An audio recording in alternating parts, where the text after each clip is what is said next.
All right. Take it away, Tom. Do you have the agenda we can put up? Sure. Go through that first.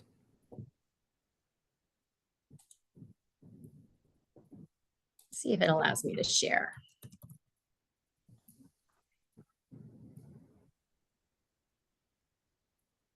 Okay.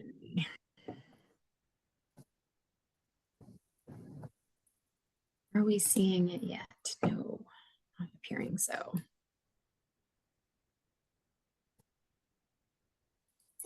I'll start just introductions. I'm Tom Kurek, the director of the Public-Private Partnership Office. I've been here now for 7 months. It's an exciting time for our office. We're excited for the new year, new fiscal year in state government.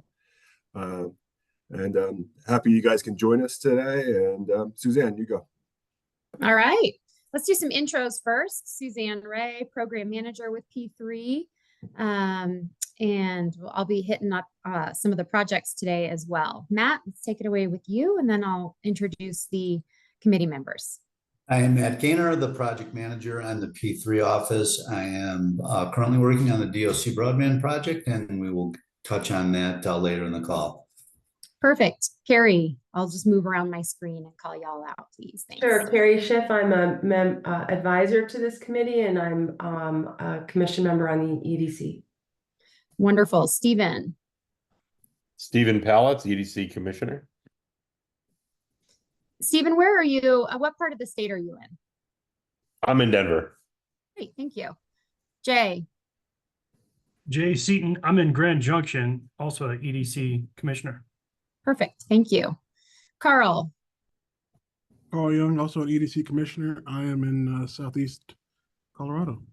Thank you. Thank you. And David is unable to join us today, so we can commence. We have full squad. Thanks all for being here. Great. Okay. Tom, did you want to, is there anything on program updates that you'd like to provide this morning? Would you like me to hit on the technical advisor solicitation? Sure, let's give a brief overview and then you can hit on the technical advisor one. We are expecting in this fiscal year to put up, we've done a lot of work over the last 2 years on some of these projects that we'll be reporting to you today. And we should be starting to break ground on them in this year. We're excited for that. But we also have a lot of projects on our bench that we're starting to work on that we'll be doing more solicitations on, more bids for our bench advisors to work on, to lay the groundwork for those projects moving forward. So we'll have a continuous operation where we'll be able to break ground on some of these projects and start the planning on the others. So it's going to be an exciting year from my point of view, and I'm happy to start working on it. And I'll kind of dovetail to the back of that. And upcoming, I am starting to work on the technical advisor solicitation. So Carrie, I know you'll remember back when we did financial and then legal, the RFP we're going to solicit to kind of build our bench. As Tom was stating, continuing to build our bench. We're going to be focusing on now soliciting advisor pool for technical advisor. And technical is kind of a broad term, and so we'll kind of capture that, but really what we're looking for, it's similar to what an owner's rep might have in terms of their own broad bench. So that could include architecture, that could include engineering, that could include environmental within there. Still, that could include specific to some real estate advisory as well. So specific to properties, so that when we're looking at something, we can kind of approach it. We can bounce it off our technical team and approach it. Really what we're looking at here is return on investment, so we can yield the highest, I would say maybe advisory, and looking at a property, if we're doing an asset scan, understanding, putting out the best RFP that we can. We have a couple, which we'll get to here momentarily, that we're going to be teeing up, which are going to head towards RFP and really honing in on that, using a technical team to do that, so that we're putting out there the best possible RFP so we can get a really strong response and look at various forms of P3s to kind of build out these great projects. So we have, as we're seeing, these take a lot longer than I think what the program originally anticipated. And because of that, we really want to get that front end sealed, airtight. And I think that building out, we're ready now to build out that technical advisory section. So I'm excited for that, and hopeful that I can get that out here. Let's see, we're mid-September. So I'd like to get it out in October. It's just going to depend. I really want to make sure it's good and strong. So I'd like to have some eyes on that. Yeah, so excited. Heading into projects now, I guess. Tom, would you like to do a little overview of what Dowd is, and then where we're sitting with that?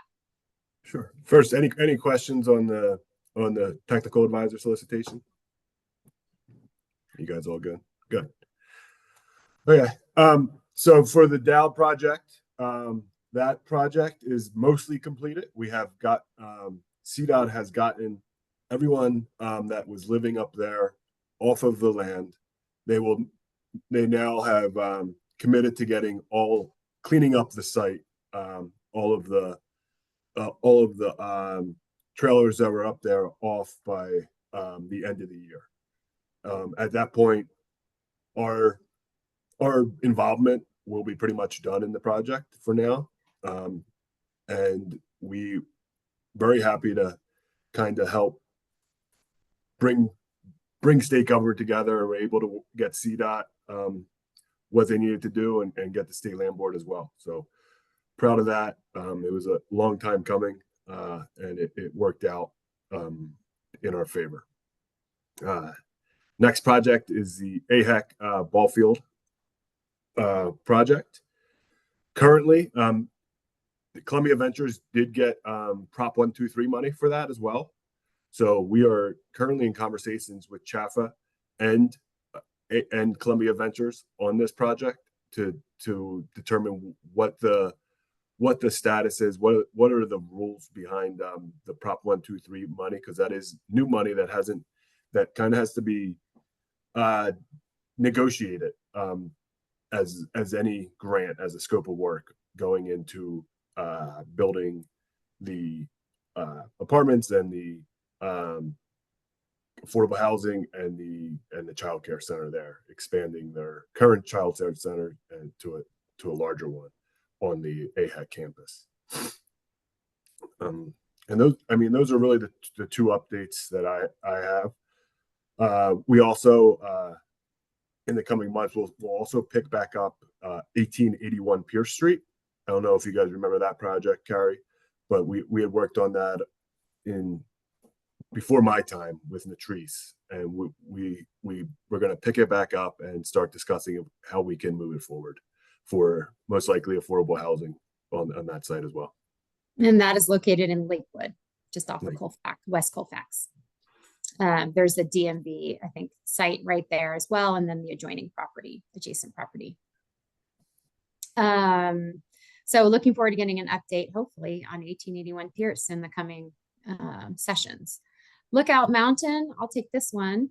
Lookout Mountain, we issued that RFQ, and we are in the middle of master planning with Kimley Horn, and they have been working diligently and well to produce a nice master plan in collaboration with us and City of Golden for affordable housing. And just as a recap, and I provided this with the agenda, but just to recap it, Lookout Mountain facility is it's the Lookout Mountain Youth Facility, correctional facility. There is excess land that is underutilized right in Golden, and looking at affordable housing-ish, 300-ish units of affordable housing, potential for ECE as well, in like a little satellite area. We've been working with Lookout and City of Golden, and a lot of civil that's going to have to happen there, but it's a really fantastic option. It borders Johnson Road in Golden, and right up Johnson Road is that entire transportation center to take the light rail into Denver. So it's just outside of what is typical, but we're kind of working with what that might look like for TOD to see if we can kind of capture that as well. So looking to wrap up that master plan with Kimley Horn in October.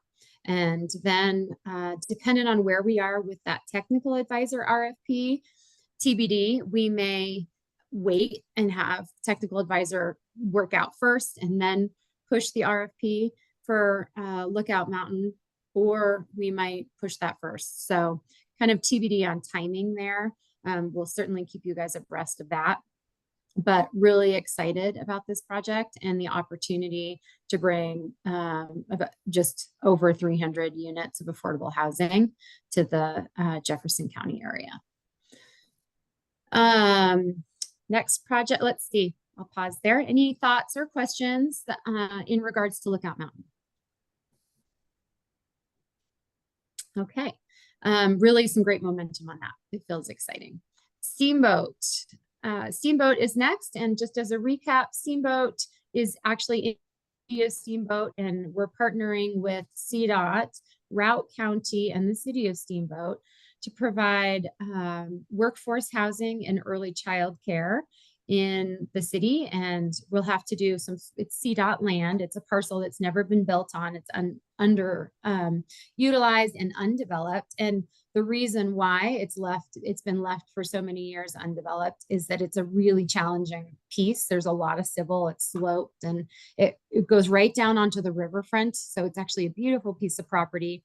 It's adjacent to the community center for City of Steamboat. And so we're looking at doing a land swap between the city and CDOT to create a buildable parcel. And with that buildable parcel will be ECE, early child care, on the first floor, about 11,000 square feet. And then subsequent floors 2 through 4 will be workforce housing, CDOT workers, plow drivers, early child care. That's kind of who we're looking at for that area there. And we've made some really great progress. We have, let's see, it's obviously seasonal in terms of the building. We have that U.S. Forestry Service grant of $500,000 in a match from our office of $500,000, total of $1 million, to be reviewing mass timber and its feasibility in the project. And Steamboat had contracted with Vega Designs, architectural firm, and they've completed a phenomenal master plan for this, which we've shared with y'all and is also on our website. And now we're looking at engineering of the building, and the Vega team, who has a wide range of knowledge and experience in this. The dollars are higher than when we got that initial proposal back last fall, and higher in that there's a lot of civil. There's a lot of civil because of the sloping of the property that has to happen. Parking, there will be parking on that kind of the ground level, main floor.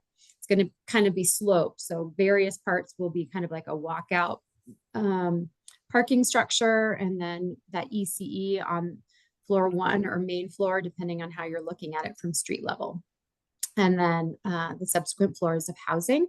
So looking at getting an additional cost estimate on that one. And then we're going to be looking at actually getting our construction design documents, which is exciting. So hopefully looking at next summer in terms of getting movement with moving some dirt.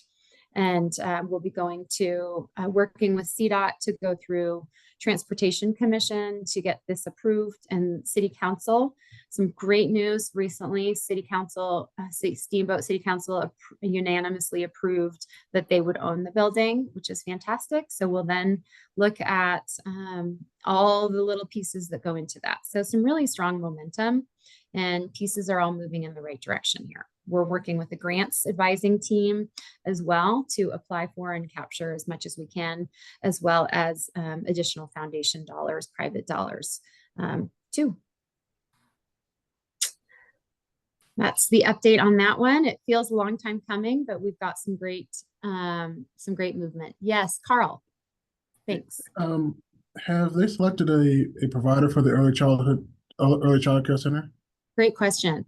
No, we're working through that, and dependent, and that will, that's actually, we have a subcommittee who's working on that, and we'll be looking at what that looks like. Could it be private?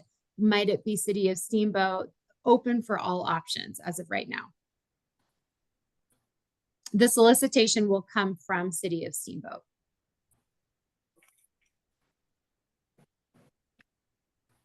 Thank you. Yeah, thanks for the question. We appreciate it. Anything else on Steamboat?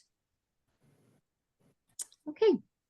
All right, I will move then to Governor's Mansion parking lot. This is also an exciting project.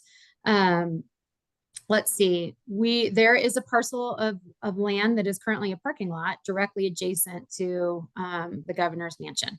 And looking at, it was requested by Governor's office to have that be reviewed and assigned as potential affordable housing.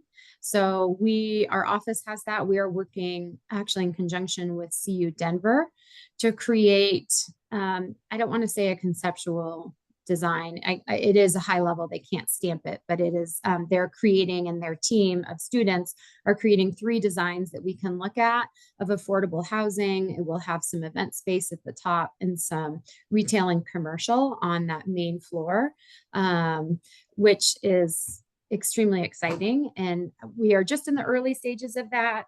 The CU team has asked some really great questions. They're working with security as well, our security team, as well as Governor's office and us, and looking at some great designs. Tom, do you remember how many units that we were looking at in a range on that property? I believe it was anywhere from 80 to like 220. Yeah, I was stuck on 115, and I just don't know where if I made that number up. So I was looking through my notes to find that.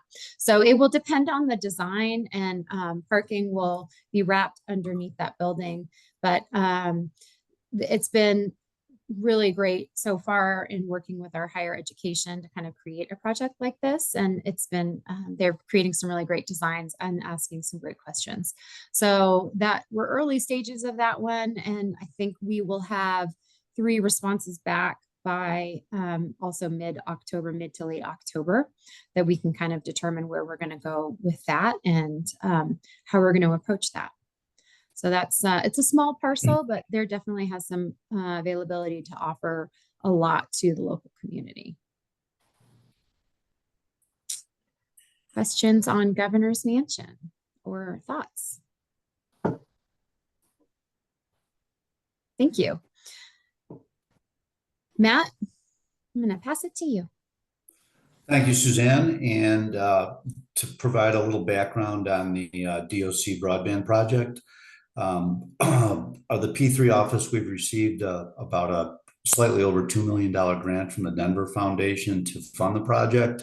And the project consists of really the installation and purchase of equipment for broadband infrastructure for telehealth and telebehavioral health solutions for the incarcerated individuals at Lyman and Sterling.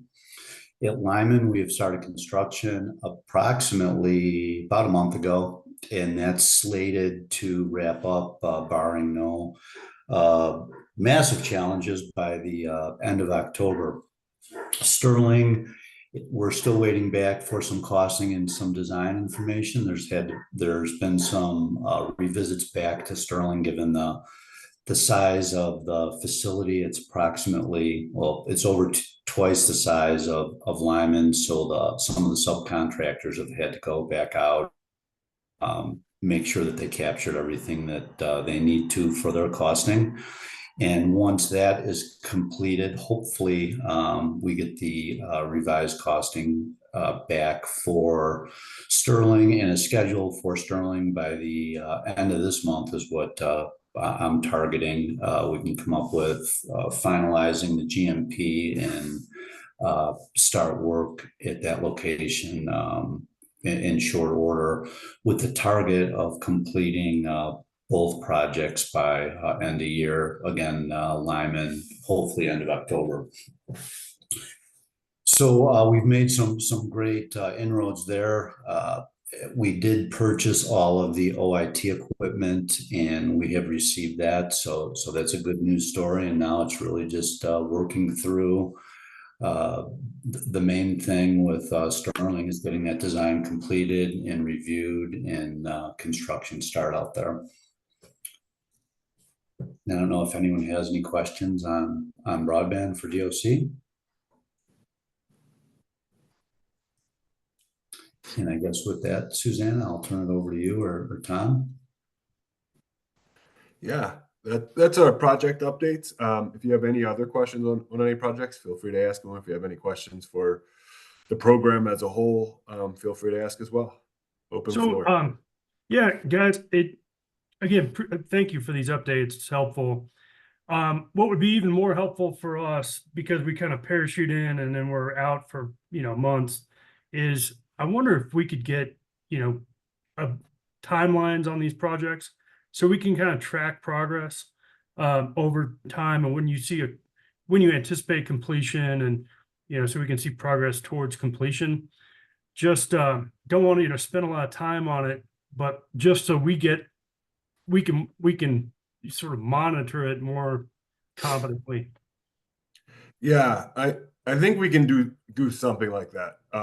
I will admit, P3 projects are they don't always go in a straight line. So we do have a lot of negotiations up front. We do a lot of work where we'll get to a point, and then for about 2-3 months, there's not a lot going on that project, just trying to get to that next step, trying to get to that agreement, going back and forth on different contracts, etc. But I think that's a good idea, that we can definitely give you some broad estimates that will help you follow where we are, so if we're in one of those situations, like I mentioned. But yeah, it has been difficult giving exact dates to people. I know that's in a construction project, you think that's easy, but with the way these P3 projects work, it's a little bit more difficult. But we can try to come up with a way that will better inform you and not give you expectations that aren't necessarily correct. If I could just add on to Jay's request, I don't see an update on Burnham Yard. And something, if you could also use call these things the same thing for us as you do on your website, because I go to the website sometimes, but then I'm like, wait, which one is this? Is AHAC the same thing as like Glow Park? Like, it's not, but you get the message. It's just as easy to track if we could keep the same terminology consistent. But what's going on with Burnham Yard? Yeah, so Burnham Yard, WSP completed their study for us that we had hired, and we are currently basically doing work behind the scenes right now with CTIO, just having discussions, and as well as the state, to figure out what the next step is for Burnham Yard. Does that mean we don't have an agreed plan yet? We just are still in discovery? Yes. Because I know before we were talking a lot about bringing in the community and making sure that whatever we do doesn't, chop a community in half, things like that. Yeah. Choose that side. Yeah, I mean, that was part of the original WSP work that they did, that was completed in June. So now we are in kind of internal discussions on next steps. Is there a time frame for making a decision? Yeah, I mean, I think we have some money locked up in this, and so part of the reason I wanted to find out more about what's going on with it.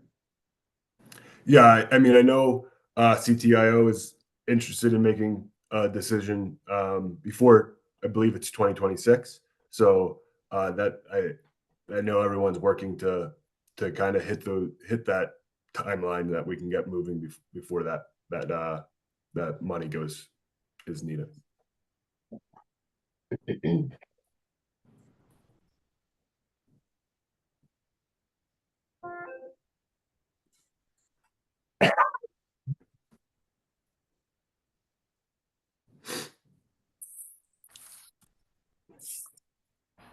Any other questions? None. Requests? Thank you.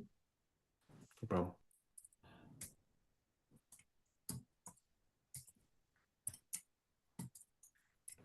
Okay, so I guess next steps is we'll develop a kind of a tracker for you guys on our projects, what we're working on, and some broad dates that we planned on hitting, and then from there, let us know if it helps. If not, we can redesign it.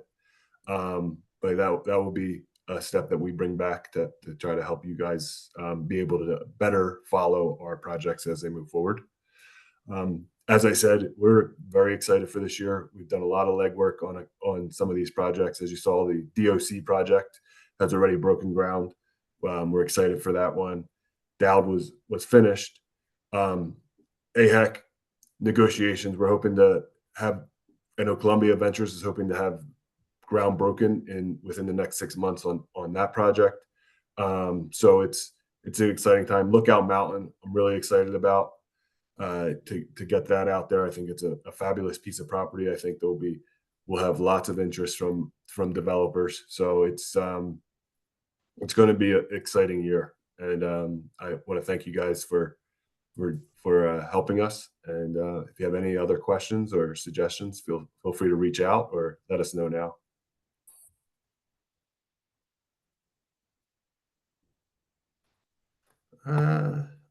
Suzanne, do we have AHEC on our website or no?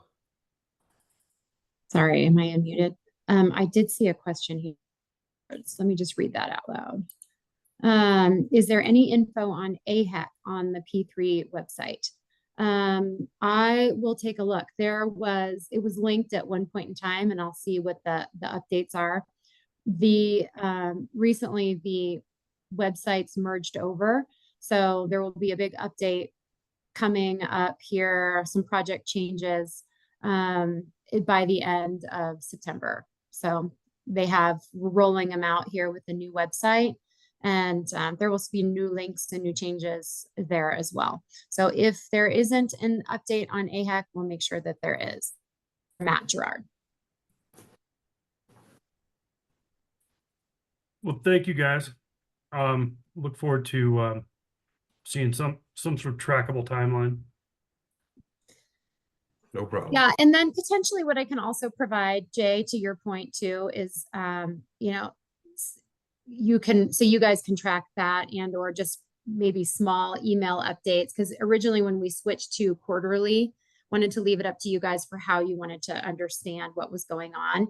And to Tom's point, the tracking is none of the projects are similar. So having one kind of overview tracking is a little challenging because they all kind of fall differently. But certainly I think it would be appropriate to have a monthly update so you can kind of see where those are. And then within that, each one can have its own little timeline that you can kind of tick along. That might be a little more appropriate than kind of a master, just because some of them don't go linearly. So it's a little challenging to kind of compare them. But potentially that might be an option for y'all to have, and then opportunity to ask questions thereafter. Yeah, there's also, we may try to think about, there's kind of 3 phases in a P3 project. So maybe we'll kind of we'll design it out. So they're pretty broad phases. I mean, the first one is like winning stakeholder support and also making sure that the project's doable. There's no fatal flaws. The second one is kind of detailing what you want out, doing that owner's rep work.